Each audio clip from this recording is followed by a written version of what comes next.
अच्छा जी, lack of discipline and following rules, ये वही बात है कि आप में डिसिप्लिन नहीं है, आप डिसिप्लिन को फॉलो नहीं करते। जो रूल्स बताए जाते हैं या सिखाए जाते हैं या जो सेटअप आप सीख रहे हैं उसमें जो रूल्स हैं आप उसको वायलेट कर देते हैं। मिसाल के तौर पे अब मैंने आपको नो डिमांड नो सप्लाई का एक बताया कि सेटअप कैंडल पर आपने लाइन लगा देनी है। आप कहते हैं नो डिमांड बन गया, आप एंटर हो गए।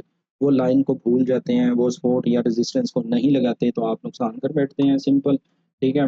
रूल्स फॉलो नहीं होता, डिसिप्लिन नहीं होते, आप चार्ट को रैंडम देख रहे होते हैं कि अच्छा काम कर रहे हैं साथ में चार्ट ओपन ओ ये बन गया, जबकि आपने पूरी प्राइस एक्शन को चेक ही नहीं किया होता। सिर्फ आप करंट मार्केट को देखते हैं और उसके बाद एंटर, जबकि आपको ये पता ही नहीं होता कि इस टाइम पे लिक्विडिटी कौन-सी पड़ी है, यहाँ पे हाई कौन-सा पड़ा है, लो कौन-सा पड़ा है, डेली में क्या है, वीकली में क्या है, मंथली में क्या है, आपको कुछ पता नहीं होता। आप जस्ट 15 मिनट ओपन करते हैं और उसके बाद खत्म। पीछे क्या चल रहा है आपको कुछ पता नहीं है और आप उसी पे ट्रेड लेते हो, that is not disciplined trader strategy कह लें या वे कह लें, ये उनका काम नहीं है। उन्होंने जो भी करना होता है वो खुद जो है पूरा एनालिसिस करते हैं, मंथली से वीकली लेवल्स हर चीज़ निकाल के वो रखते हैं, ठीक है? तो कहने का ये मतलब है कि डिसिप्लिन्ड रहें, चीज़ों को फ़ॉलो करें, जो चीज़ें बताई जाती हैं उस पर काम करें, टाइम को प्राइस के साथ मिलाएँ, ठीक है? जो भी है ये बहुत इम्पोर्टेंट चीज़ है, मैं आपको सच बताता हूँ, बल्कि अगर आप कहते हैं तो मैं दिखा भी देता हूँ, बल्कि मैं दिखा ही देता हूँ। ये जो है ना, ये ICT forex market maker premier course, getting in at ठीक है? 118.91 up.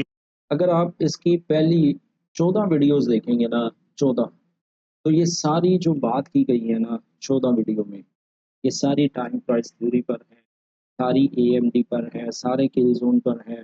अब इस बंदे ने इतना ज़ोर दिया है कि अपनी 14 वीडियोज़ में ये प्लेलिस्ट नोट कर लें और आप जाके देख लीजिएगा, 14 वीडियोज़ में इस बंदे ने टाइम प्राइस पर ही बात की है, ठीक है? फॉरेक्स के लिए।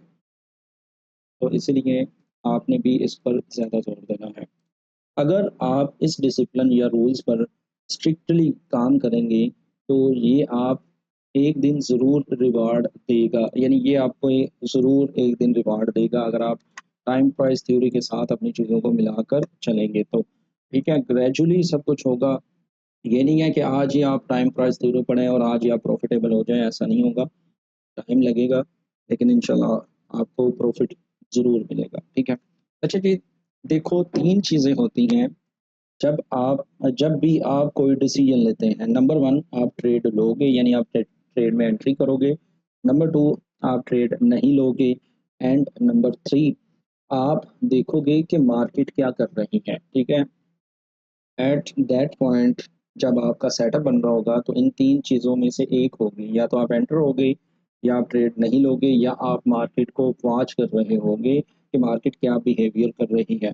और ये जो तीसरा पॉइंट है ना, अगर आप ट्रेड ना लेते हुए मार्केट का बिहेवियर चेक करोगे, फॉर एग्ज़ाम्पल यहाँ पे मिसाल देता हूँ कि हमारा कोई पीडीआर रेज़ पड़ा हुआ है बुलिश या बेरिश, ठीक है? और आपको थोड़ा-सा भी डाउट है कि मार्केट वहाँ पे रिएक्ट नहीं कर सकती, तो क्या होगा?